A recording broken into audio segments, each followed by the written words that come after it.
en improvisant. Vous êtes en même de prendre la parole pendant plus de 15 minutes sans préparation. Parlez à boule pour point. On vous donne les techniques pour improviser. Là encore, c'est intéressant, n'est-ce pas? Je suis sûre que chacun de vous ici dans cette salle aimerait pouvoir prendre la parole sans préparation et avec beaucoup de capacité, beaucoup de talent, n'est-ce pas? Antoine Fragé.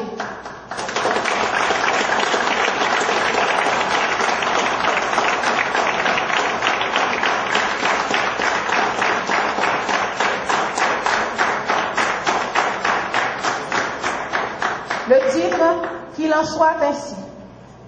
Qu'il en soit ainsi, Antoine Fragé.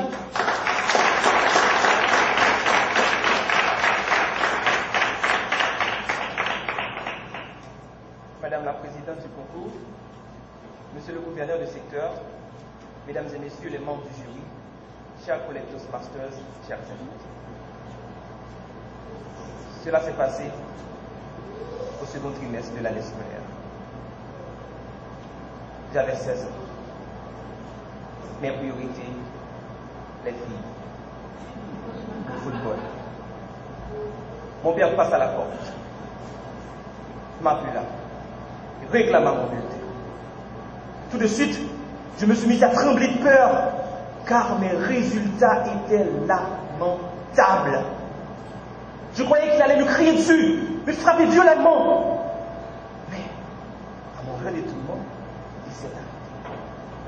Il prit ma main, s'asseyait à mes côtés et m'expliqua d'une voix calme et amicale pendant 3 minutes ce que seraient les conséquences de mes négligences. Voulez-vous savoir ce que j'ai fait de ces conseils?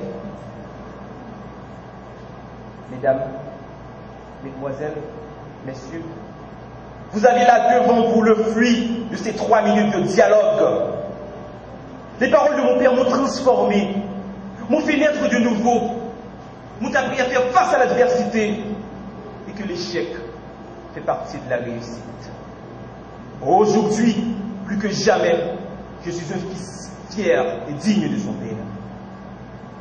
Pourtant, mon père n'était pas aussi chanceux que vous et moi. Il n'avait pas fréquenté d'école prestigieuse. Il n'en avait fréquenté aucune d'ailleurs. Mais, à l'instar de tous ses nos vertus, oui, le grand tous ses nos vertus, mon père croyait au dialogue. Je ne vous parle pas, mes chers amis, de ce dialogue futile et mensonger, comme le poisson d'avril. Je vous parle de ces mots forts, ces mots qui poussent l'autre à changer de comportement, changer d'attitude, ces mots qui m'ont changé. Combien de nos enfants haïtiens seraient devenus de citoyens honnêtes si leurs parents utilisaient le dialogue?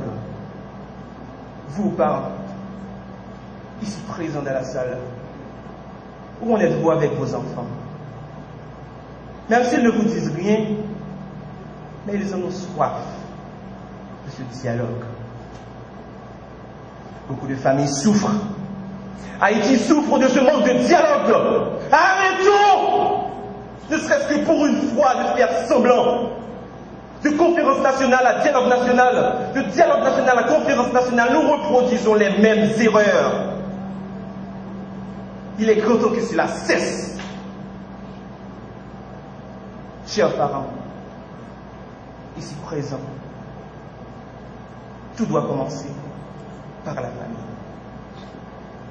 Si chaque père, chaque mère pouvait utiliser le dialogue, cela éviterait bien des déboires. Regardez, Michel a laissé l'école en classe de 8e année fondamentale et s'est enfui avec son petit ami.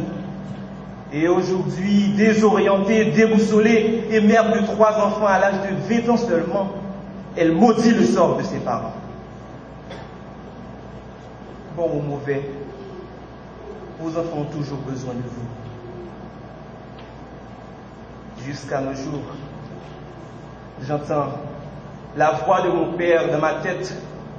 Oui, ses beaux conseils, ses encouragements, ses paroles coulent de mes fibres nerveuses. Il était un ami qui me conseillait, qui me disait comment et pourquoi garder les doigts chenus. Et aujourd'hui, je suis là, devant vous. Qui l'aurait cru? Qui l'aurait dit? Alors, j'en appelle au dialogue. Au nom de mon Père, au nom de toutes nos vertus, au nom de tous, Master, je vous invite tous à être des hommes et des femmes de dialogue. Dialogue entre père, mère et enfant. Dialogue entre haïtiens et haïtiennes. Dialogue entre hommes politiques. Dialogue entre vous autres, membres Master. Allez-y! Soyez des apôtres du dialogue. Dites à vos enfants, à vos amis, à vos familles, ce que vous avez vu et entendu. Dites-leur que vous avez enfin trouvé une solution pour changer ce pays. Car seul le dialogue sauvera Haïti. Qu'il en soit ainsi.